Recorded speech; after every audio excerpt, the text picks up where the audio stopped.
চোপড়া ব্লকের বিগ বাজেটের কালীপূজাগুলির মধ্যে অন্যতম হল সোনাপুর ব্ল্যাক ডায়মন্ড ক্লাবের পূজা। এবছর এই পুজো পদার্পণ করছে ৪৮তম বর্ষে। আর প্রতিবারের মতোই এবারেও দর্শনার্থীদের জন্য থাকছে বিশেষ চমক। পশ্চিমবঙ্গের ঐতিহ্যকে তুলে ধরে এবার তাদের থিম হিসেবে উঠে আসছে বাঁকুড়ার ডোকরা শিল্প।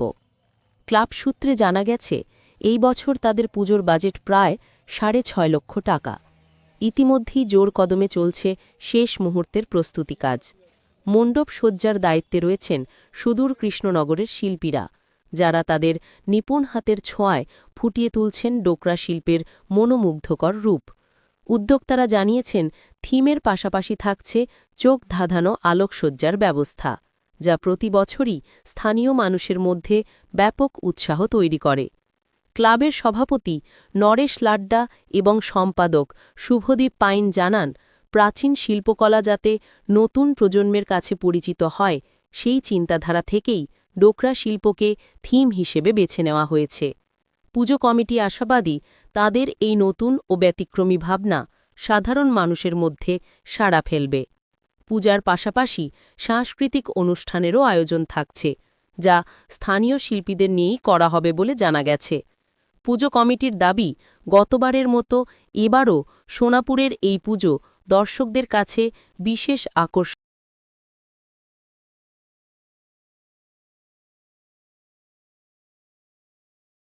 ব্ল্যাক ডায়মন্ড থিমের উপহার দেয় দর্শনার্থীদের, এবারও তার ব্যতিক্রম নয়। কি ভাবনা চিন্তা নিয়ে এই শিল্পকে তুলে ধরা হচ্ছে? দেখুন, এখন প্রাচীন শিল্পগুলো লোক আস্তে আস্তে ভুলে যাচ্ছে। বাঁকুড়ার ডোকরা শিল্প আজকের জেনারেশনে এগুলো জানা দরকার। সেই জন্য আমরা এই চিন্তা ভাবনায় করে এবার বাঁকুড়ার ডোকরা শিল্প, যাতে এখনকার জেনারেশনরা জানুক যে কী জিনিস। কত বাজেট রয়েছে? আমাদের এবার 6.5 লাখ টাকা বাজেট। চোপড়া ব্লকে মানে বিশেষ করে সোনাপুর এলাকায় যে হাতে কোনো 8টা পূজা হয়, তার মধ্যে অন্যতম বলাই চলে আপনাদের ব্ল্যাক ডায়মন্ড ক্লাব। তো কি কি আয়োজন থাকছে দর্শনার্থীদের জন্য? দর্শনার্থীদের জন্য তো এবার আমরা খুবই সুব্যবস্থা করেছি। আর বললাম তো, এবার মানে প্যান্ডেল লোক দেখতে এসে মানে খুবই আনন্দিত হবে। জায়গাটা কোথায়? জায়গাটা আমাদের একদম ক্লাব যেখানে পূজা হতো ওরই অপোজিটে। আপনারা ক্লাবে আসলেই বুঝতে পারবেন, ক্লাবের জাস্ট অপোজিট সাইডে। পুজোর দিন কি কি আয়োজন থাকছে? পুজোর দিন তো প্রথম দিন আমাদের পুজো রয়েছে, তারপরের দিন আমরা সাংস্কৃতিক অনুষ্ঠানের জন্য চিন্তাভাবনা করেছি। বহিরাগত শিল্পীরা আসবে কি? না, লোকাল নিয়েই করেছি। যদি ওরকম কিছু হয় তো থানা প্রশাসনকে জানানোর ব্যাপার আছে, সেটা আমরা জানিয়ে তারপরেই কোনো প্রোগ্রাম করব। কি বার্তা থাকবে দর্শনার্থীদের উদ্দেশ্যে? দর্শনার্থীদেরকে বলছি এটাই যে আপনারা আসুন, আপনাদের জন্যই এত আয়োজন করা। আপনারা আসবেন, আমরা উৎসাহিত হব, আগামীতে আরও ভালো আমরা পূজা করার চেষ্টা করব, এটাই বলতে চাই। আপনার নাম? আমার নাম শুভদীপ পাইন, আমি সেক্রেটারি আছি।